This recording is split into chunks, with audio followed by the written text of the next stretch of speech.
ಶಂಭುಲಿಂಗೇಗೌಡರು. PDO sir ನಮಸ್ತೆ. ಶಂಭುಲಿಂಗೇಗೌಡರು ನಮಸ್ತೆ. ನಮಸ್ತೆ. Republic TV, Republic Karnataka anchor Jayaprakash Shetty, ನಮಸ್ಕಾರ. Thank you sir. ಇದು ಸಂತೆ ಬಜಾರ್ ಡೋರ್ ನಂಬರ್ 82/B ಅಂತೆ, ವಿಜಯನಗರ ಜಿಲ್ಲೆ ಹೂವಿನಹಡಗಲಿ, ಹಿರೇಹಡಗಲಿ ತಾಲೂಕಲ್ಲಿ. ಹೌದು. ಓಕೆ.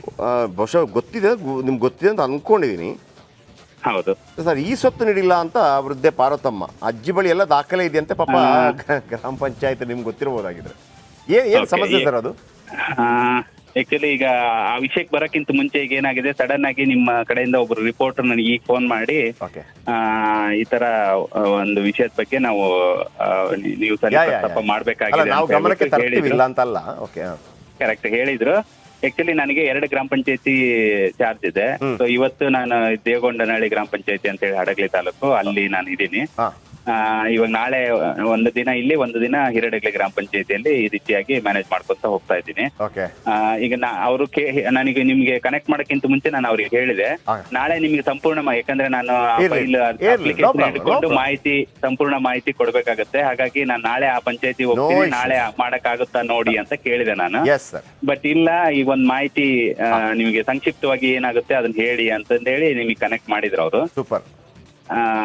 ಸೊ ಇವಾಗ ನೀವು ಕೇಳಿರೋ ಪ್ರಕಾರ ಈ 82B ಡೋರ್ ನಂಬರು 2ನೇ ವಾರ್ಡು, ಸಂತೆ ಮಾರ್ಕೆಟ್ ಹತ್ತಿರ ಒಬ್ಬ ಅಜ್ಜಿ PM ಪಾರ್ವತಮ್ಮ ಅಂತ ಹೇಳ್ಬಿಟ್ಟು ಅವ್ರದ್ದು ಈ ಸೊತ್ತು ಅರ್ಜಿ ಬಗ್ಗೆ ನೀವು ಕೇಳ್ತಾ ಇದ್ದೀರಿ, ಕರೆಕ್ಟಾ?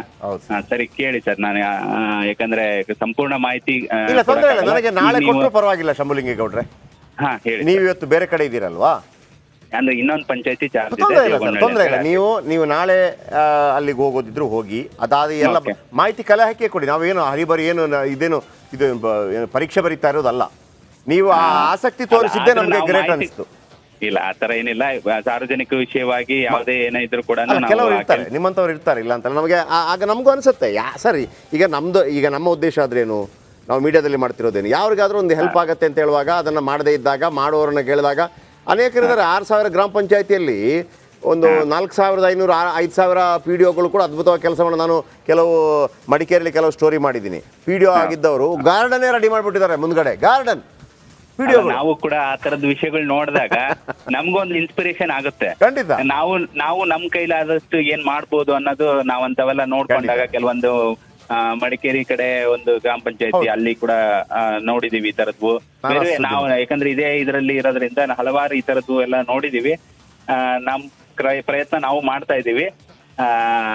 ಇವಾಗ ಈ ವಿಷಯವಾಗಿ ಏನ್ ಮಾಹಿತಿ ಕೇಳಿ. ನಾನು ಏನಿಲ್ಲ ಸರ್, ಈ ಜಾಗಕ್ಕೆ ಈ ಸೊತ್ತು ನೀಡ್ತಾ ಇಲ್ಲ ಅಂತೇಳಿ ಪಾರ್ವತಮ್ಮ ಅವ್ರದ್ದು ಎಲ್ಲ ದಾಖಲೆ ಇದೆ. ನನಗೆ ಈ ಸೊತ್ತು ಮಾಡಿಕೊಡ್ತಿಲ್ಲ ಅಂತ ಹೇಳಿ ಅವ್ರ ಕಷ್ಟ. ಆಮೇಲೆ ಅವ್ರ ಪಾಪ ಅವರು ಗ್ರಾಮ ಪಂಚಾಯತಿ ಎದುರು ಸ್ವಲ್ಪ ಪ್ರತಿಭಟನೆ ಕೂಡ ಮಾಡ್ತಾ ಇದಾರಂತೆ. ನಮ್ಗೇನು ಅಂತಂದ್ರೆ 80 ವರ್ಷದ ಅಜ್ಜ ಆಗಿರೋದ್ರ ಏನಪ್ಪ, ಏನಾದ್ರೂ ನಮ್ಮಿಂದ ಮಾಡ್ಬೋದಾ, ಅವರ ಗಮನಕ್ಕೆ ತರ್ತೀವಿ. ನೀವೊಂದು ಅದನ್ನ ಗಮನಕ್ಕೆ ತಂದು ಏನು ಅಂತ ನೋಡಿದ್ರೆ ಸಾಧಕ ಬಾಧಕಗಳು ಒಂದು ಈ ಸೊತ್ತನ್ನು ಮಾಡ್ಕೊಡ್ಬೇಕು ಅಷ್ಟೇ ಸರ್. ಸರಿ ಸರ್. ಈಗ ಈ ಬಗ್ಗೆ ಆಗ್ಲೇ ನಾನು ಅದನ್ನ ಅರ್ಜಿಯ ಬಗ್ಗೆ ನಾನು ಆಗ್ಲೇ ಪರಿಶೀಲನೆ ಮಾಡ್ತಾ ಇದೀವಿ. ಈಗ ಅದನ್ನ ಅವ್ರಿಗೆ ಹಿಂಬರನು ಕೊಟ್ಟಿದೀವಿ ಸರ್, ಅವ್ರ ಅರ್ಜಿದಾರರಿಗೆ. ಈಗ ಏನೇ ಯಾವುದೇ ಒಂದು ಈ ಸೊತ್ತು ಅನ್ನೋದ್ರ ಬಗ್ಗೆ ಜನರಲ್ ಆಗಿ ನಿಮ್ಗೆ ಹೇಳ್ತೀನಿ. ಈಗ ನಾವೇನ್ ಈ ಸೊತ್ತು ಅಂತ ಕೊಡ್ತೀವಿ ನಮೂನೆ 9, 11A ಅಲ್ಲಿ ಮತ್ತು ನಮೂನೆ 11B ಅಲ್ಲಿ, ಇದು ಏನಂದ್ರೆ ತೆರಿಗೆ ನಿರ್ಧರಣೆ ನಮೂನೆ ಅಂತ ಹೇಳ್ತೀವಿ ಸರ್ ನಾವ್ ಇದಕ್ಕೆ. ಸೊ ಅದು ಏನಂತಂದ್ರೆ ಜಸ್ಟ್ ಈಗ ನಮ್ಗೆ ಹೆಂಗೆ ಸ್ಥಳೀಯ ಸರ್ಕಾರವಾಗಿ ಗ್ರಾಮ ಪಂಚಾಯತಿ ಏನು ಬಂದಿದೆ ಇದೆ, ಅದು ನಮ್ಮ ಪಂಚಾಯತ್ ರಾಜ್ ಕಾಯ್ದೆ ಪ್ರಕಾರ ನಾವು ತೆರಿಗೆ ವಿಧಿಸಿ ತೆರಿಗೆ ವಸೂಲಾತಿ ಮಾಡ್ತಕ್ಕಂಥದ್ದು ಒಂದು ಅಧಿಕಾರ ಸ್ಥಳೀಯ ಸರ್ಕಾರಕ್ಕೆ ಇದೆ, ಗ್ರಾಮ ಪಂಚಾಯತಿಗೆ. ಸೊ ಅದನ್ನ ನಾವು ಎಷ್ಟು ತೆರಿಗೆಯನ್ನ ವಿಧಿಸಬೇಕು, ಎಷ್ಟು ನಾವು ತೆರಿಗೆ ನಿರ್ಧರಣೆಯನ್ನ ಮಾಡ್ಬೇಕು ಒಂದು ಆಸ್ತಿಗೆ ಅಂತ ಹೇಳ್ಬಿಟ್ಟು ಒಂದು ದಾಖಲೆಯನ್ನ ನಾವು ಮಾಡ್ಕೋಬೇಕಲ್ಲ. ಅದಕ್ಕೆ ನಾವು ನಮೂನೆ 9 ಮತ್ತು 11A ಮತ್ತು 11B ಅನ್ನ ನಾವು ಮಾಡ್ತಾ ಇದೀವಿ.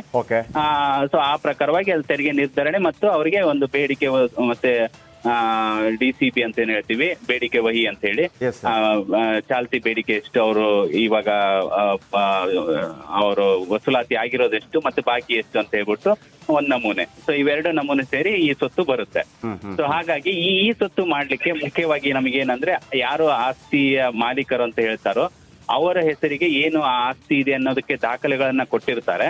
ಆ ದಾಖಲೆಗಳ ಆಧಾರದ ಮೇಲೆ ನಾವು ಅದನ್ನ ಅವರ ಹೆಸರಿಗೆ ಒಂದು ಡೋರ್ ನಂಬರ್ ಅನ್ನ ಸೇರ್ಪಡೆ ಮಾಡಿ ಈ ಒಂದು ತೆರಿಗೆ ನಿರ್ಧರಣೆ ಮತ್ತು DCB 11B ಮತ್ತು 11A ದಾಖಲೆಗಳನ್ನ ನೀಡ್ತೀವಿ. ಇದು ಈ ಸೊತ್ತಿನ ಬಗ್ಗೆ ಇರ್ತಕ್ಕಂಥ ಒಂದು ಸಂಕ್ಷಿಪ್ತವಾಗಿ ಹೇಳ್ಬೇಕಂದ್ರೆ ಈ ಮಾಹಿತಿ ಅದು. ಓಕೆ ಓಕೆ ಸೊ ಈ ತರದ ದಾಖಲೆಗಳನ್ನ ಅವರು ಅವರ ಒಂದು ವಾಸದ ಮನೆ ಜೊತೆಗೆ ಅವ ವಾಸದ ಮನೆ ಮುಂದೆ ಇರ್ತಕ್ಕಂತ ಒಂದು 90 ಅಡಿ ಉದ್ದ ಮತ್ತು ಒಂದು 24 ಅಡಿ ಎಕ್ಸಾಕ್ಟ್ ನಾನು ಹೇಳ್ತಾ ಇಲ್ಲ, ಅವ್ರು ಕೊಟ್ಟಿರೋ ಮಾಹಿತಿ ಪ್ರಕಾರ ಹೇಳ್ತಾ ಇದ್ದೀನಿ.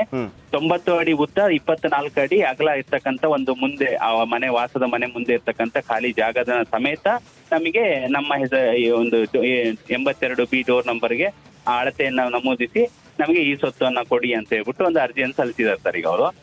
ಆದ್ರೆ ಈಗ ಆ ಏನು ಮನೆ ಮುಂದೆ ಇರ್ತಕ್ಕಂತ ಖಾಲಿ ಜಾಗ ಏನಿದೆ ಆ ಜಾಗದ ಬಗ್ಗೆ ಯಾವುದೇ ರೀತಿಯಾದ ಒಂದು ದಾಖಲೆಗಳನ್ನ ಅದು ಅವ್ರ ಹೆಸರಲ್ಲಿ ಇದೆ ಅಂತ ಹೇಳ್ಬಿಟ್ಟು ಅವರು ಸಲ್ಲಿಸಿರೋದಿಲ್ಲ ಸರ್.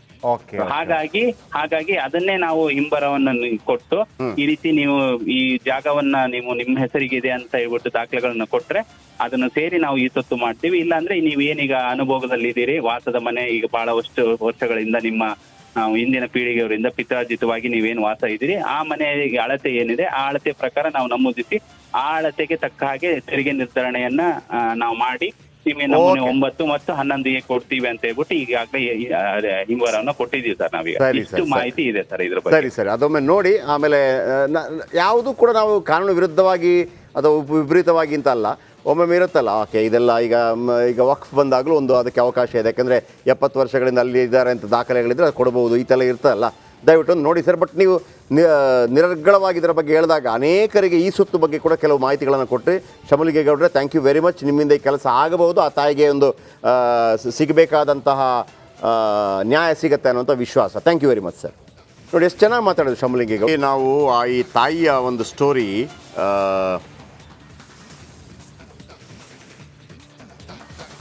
ವಿಜಯನಗರ ಜಿಲ್ಲೆ ಹೂವಿನಹಡಗಲಿ ತಾಲೂಕಿನ ಹಿರೇಹಡಗಲಿಯಲ್ಲಿ ಈ ತಾಯಿಯೊಬ್ಬರು ಅಂಬೇಡ್ಕರ್ ಅವರ ಫೋಟೋ ಇಟ್ಟು, ಅಂಬೇಡ್ಕರ್ ಅವರ ಮೊನ್ನೆ ಜನ್ಮದಿನ ಏಪ್ರಿಲ್ 14ನೇ ತಾರೀಕು